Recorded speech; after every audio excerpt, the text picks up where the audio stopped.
ናይስጥል እንደምንላችኋል ከኢትዮ ዳሳሽ ጋር አብራችሁን ቆዩ። በቅድሚያ ማረስቶቹን የአማራ ብሔራዊ ንቅናቄ አብን አባል ዶክተር አበባው ደሳለው ከፓርቲው ተለዩ።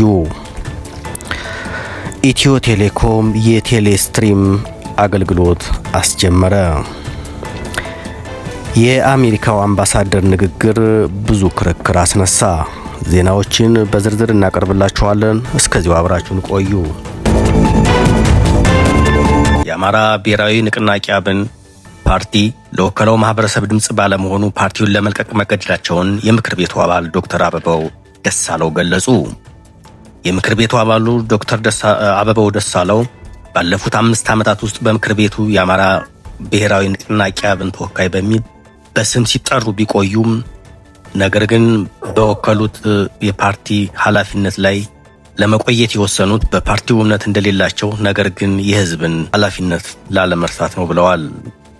ፓርቲው ካለፈው ስድስተኛ ጠቅላላ ምርጫ ከተካሄደ በኋላ ለአማራ ህዝብ የሚደረገውን ትግል በፖሊሲ የደገፈ አቋሙን ምን እንደሆነ በግልጽ ለአባላቱ እንደማያሳውቅ ተናግረዋል። ዶክተር አበባው በዚህ ምክንያት ራሳቸውን ማግለላቸውን ገለጹ።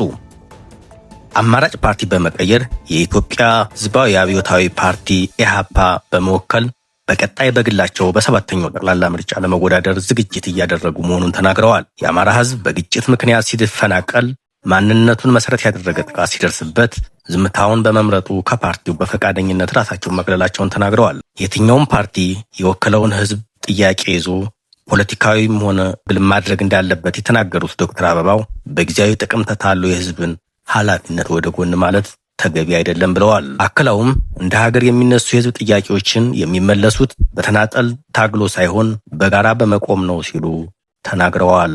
ወደ ሌላው ዜናችን እናልፋለን። የቴሌቪዥን ጣቢያዎች ለሳተላይት ኪራይ የሚከፍሉትን ከፍተኛ ወጪ ምንዛሬ በማስቀረት በሀገር ውስጥ ልማት ስርጭታቸውን እንዲያከናውኑ ይደረጋሉ ተባለ። ኢትዮ ቴሌኮም የሚዲያ ስነ ምህዳሩን ወደ አዲስ ምዕራፍ ያሻግራል ያለውን ቴሌስትሪም የተሰኘ የይዘት ማሰራጫ አገልግሎት በዛሬው ዕለት በይፋ አስጀምሯል። አዲሱ የቴሌስትሪም አገልግሎት በኩባንያው የይፋዊና የቴሌ ክላውድ መሰረት ልማት የሚቀርብ ሲሆን ደንበኞች ያለ ሳተላይት ዲሽ ጥገኝነት በቤታቸው ያለውን የብሮድባንድ ዋይፋይ በመጠቀም ብቻ ይዘቶችን መከታተል የሚያስችል ነው ተብሏል። በአሁኑ ወቅት ከ60 በላይ የቀጥታ ስርጭት ቻናሎች ከ350 በላይ በፍላጎት የሚታዩ መያዙን ይፋ ያደረጉት ስነ ስርዓቱ ወቅት ተገልጿል። ባህልና እሴትን የጠበቁ ይዘቶች የሚቀርቡበት ነው የተባለ ሲሆን የወላጆች ቁጥጥር ስርዓት እንደተካተተበትም ተገልጿል። የይዘት ማሰራጫው ይፋ ያደረጉት የኢትዮ ቴሌኮም ዋና ስራ አስፈጻሚ ወይዘሮ ፍሬህይወት ታምሩ በቴሌቪዥን ጣቢያዎች ለሳተላይት ኪራይ የሚከፍሉትን ከፍተኛ ምንዛሬ በማስቀረት በሀገር ውስጥ መሰረተ ልማት ስርጭታቸውን ወጪ ቆጣቢ በሆነ መንገድ እንዲያከናውኑ ይረዳል ብለዋል።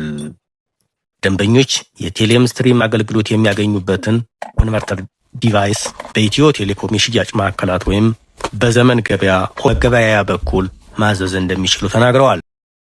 አገልግሎቱ በሲም ካርድ ብሮድባንድ የሚሰራ ሲሆን ደንበኞች በቴሌብር አማካኝነት ክፍያቸውን በመፈጸም በቤታቸው ወይም በቢሮአቸው አገልግሎቱን ማግኘት ይችላሉ ተብሏል።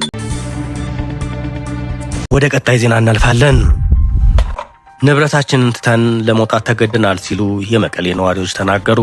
በሰሜን ኢትዮጵያ በተለይም በትግራይ ክልል አዲስ ጦርነት ስጋት በማንዣበቡ ነዋሪዎች ከፍተኛ ጭንቀት ውስጥ መውደቃቸውን የዶቼ ቬለ ዘገባ ያመለክታል። ካለፈው ሰኞ የካቲት 9 ጀምሮ በመቀሌና በአካባቢው አለመረጋጋት የነገሰ ሲሆን በተለይም የህወሓት አመራሮች ተዘጋጁ የሚል መልእክት በማስተላለፋቸው ህዝቡን ለድንጋጤ ዳርጎታል።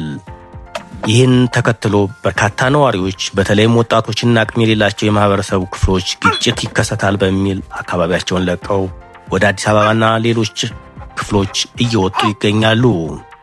ይህ ጦርነት ስጋት በማህበረሰቡ የዕለት ተዕለት ኑሮ ላይ ከባድ ጫና እያሳደረ መሆኑ ተገልጿል። በገበያ ላይ የሸቀጣሸቀጦች ዋጋ በከፍተኛ ሁኔታ የጨመረ ሲሆን የጥሬ ገንዘብ እጥረት መከሰቱን ሌላው ፈተና ሆኗል።